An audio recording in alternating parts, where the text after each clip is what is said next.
I've owned this car for a few years now, and today I'm going to be telling you guys why an AMG GTS should be your next supercar. It's a little bit windy right now, but I want to tell you guys something that convinced me to get this car.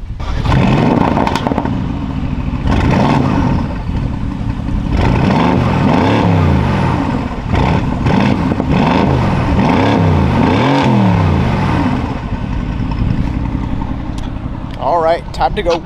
Yes, this car is modified and the exhaust won't be that loud when it's stock. But even when it was stock, that convinced me like 90% of the way. Before we get into any more trouble, I'm gonna wear the GoPro and we'll go for a drive and I'll tell you guys some different reasons why I think you should buy this car.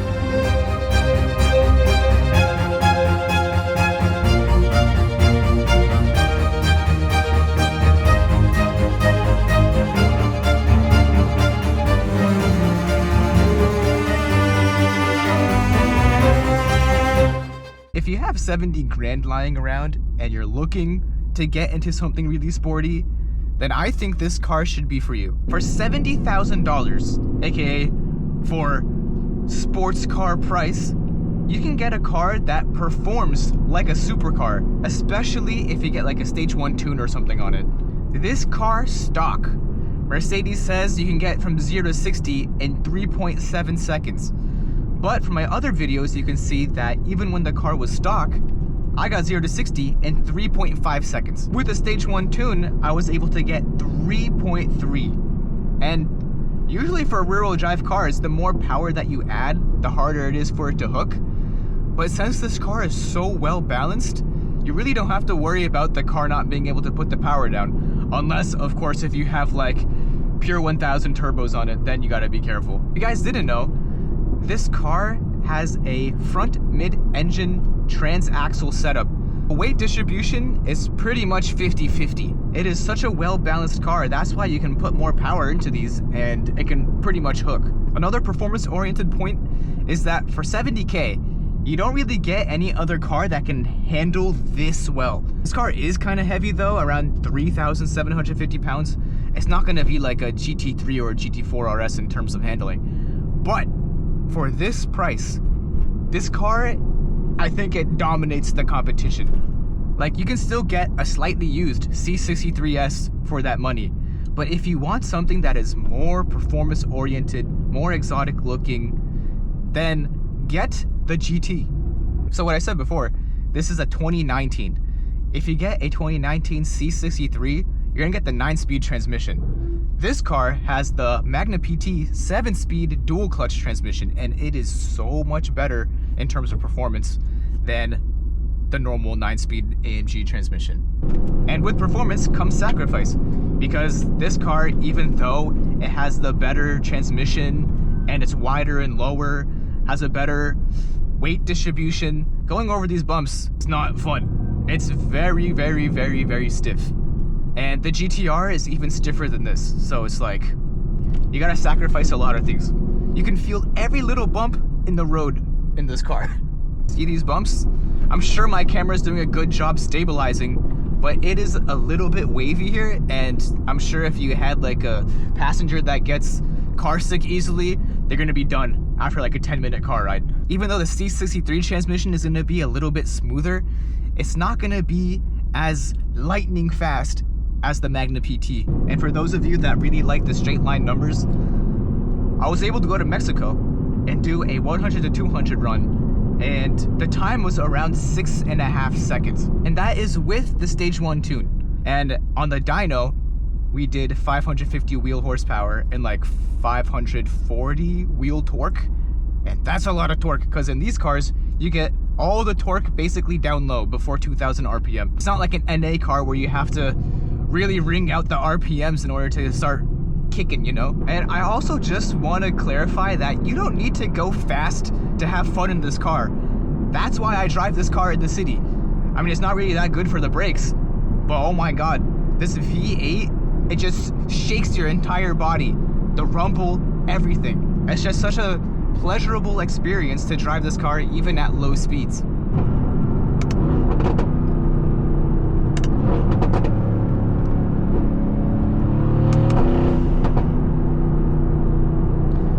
varying RPMs and depending on your throttle response, it is a very quick transmission. That's why I like it a lot more than like the C63 or like my old C43.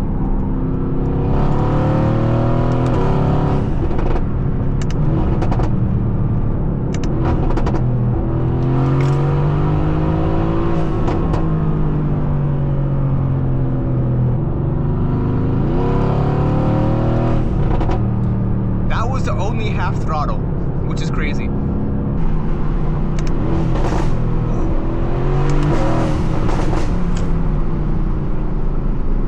And then if you're not too fond of the pops and bangs, which would be very weird if you're trying to get into an AMG, because these pop and bang from factory. But let's say you're not in the mood, like I am sometimes, you can just put it in sport mode and then it's an automatic pop and bang delete.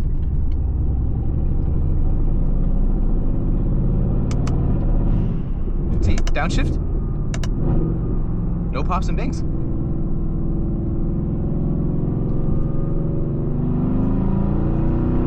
Let off the throttle, no pops and bangs. Another downshift, no pops and bangs. So if you're more of that clean tone exhaust sound, you just put it in sport mode. And then if you're worried about maintenance for these cars, I would not be. But since you are getting a used car, no matter what used car you get, I always recommend getting a PPI. It's usually around a few $100s and you have to pay. But it's better to pay for a PPI than to get a faulty car that's gonna give you a whole lot of headaches. And then maintenance wise, an oil change for this car is around $200.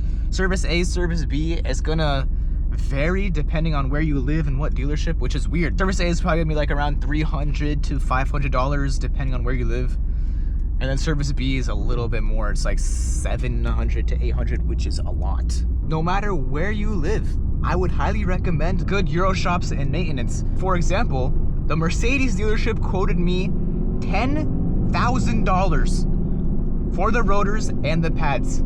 So what I did, I bought the parts myself. I went to a good, reputable Euro shop around my area, and they did the install for me.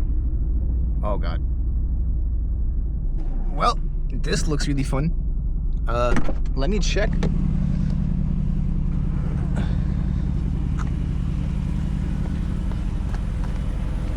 Ooh, I think we'll make it. Oh, what is that though? I'm not going over that. Nope. Anyway, where were we? Oh yeah, brakes. So I bought the parts myself, and I went to a good reputable Euro shop, did the install, parts, labor, everything, tax, right on the money at $2 grand. $2 grand versus 10. Like, come on.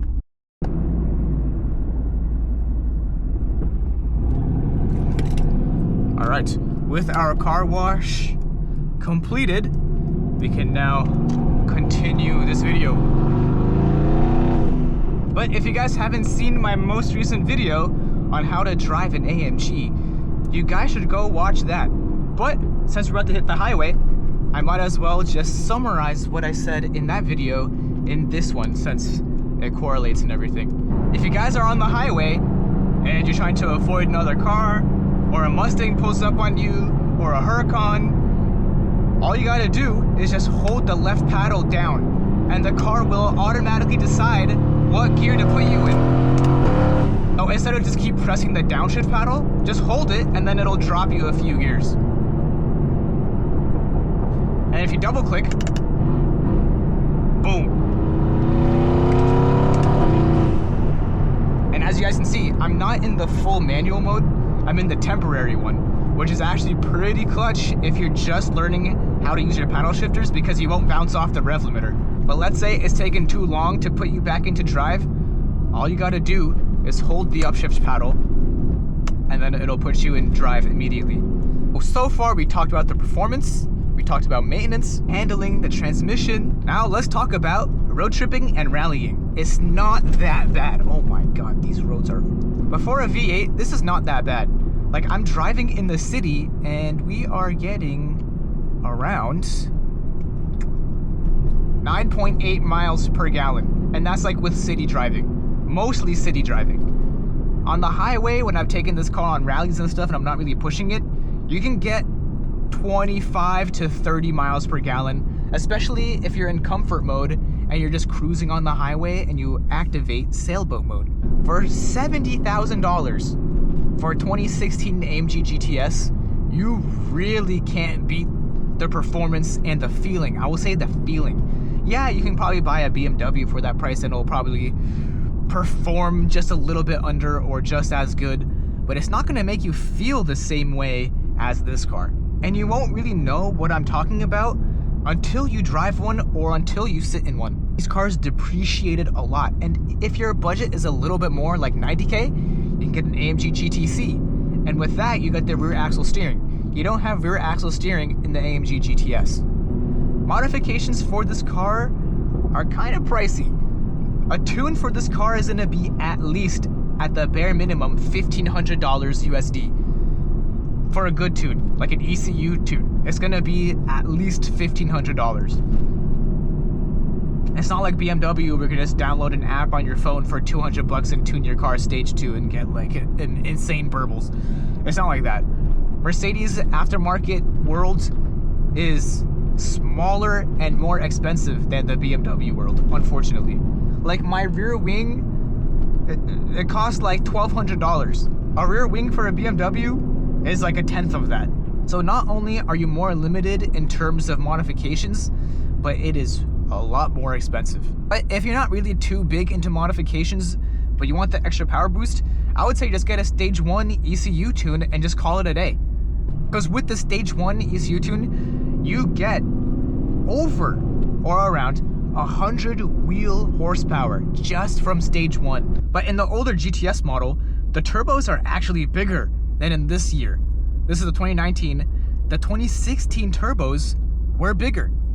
And as a result of that, they got a lot better top end than in this year. So far, been driving for an hour and a half. Back doesn't hurt, even though we're in bucket seats. We're good. So could you daily drive this car? Absolutely. Can you take this car in a rally? Absolutely. You don't have to worry about things breaking down. You don't have to worry about electrical problems. Yeah, of course, there's gonna be a couple Mercedes here and there that are gonna have issues. But in general, for the GT model, you really don't have to worry about anything. The only thing that I kinda had to worry about at the time was there was some kind of transmission issue where if it got above like normal operating temps, like maybe around right now at 200 degrees Fahrenheit, whenever I would come to a stop, like in stop and go traffic, like kind of like right now, if I tried to accelerate, the car would violently shake back and forth. And that was a really scary thing to experience because I honestly thought something was super wrong, some kind of catastrophic failure that was gonna cost me like 15 or 20 grand to fix. But it honestly wasn't. All I had to do was just a software update and it fixed the car, and it hasn't come back ever since.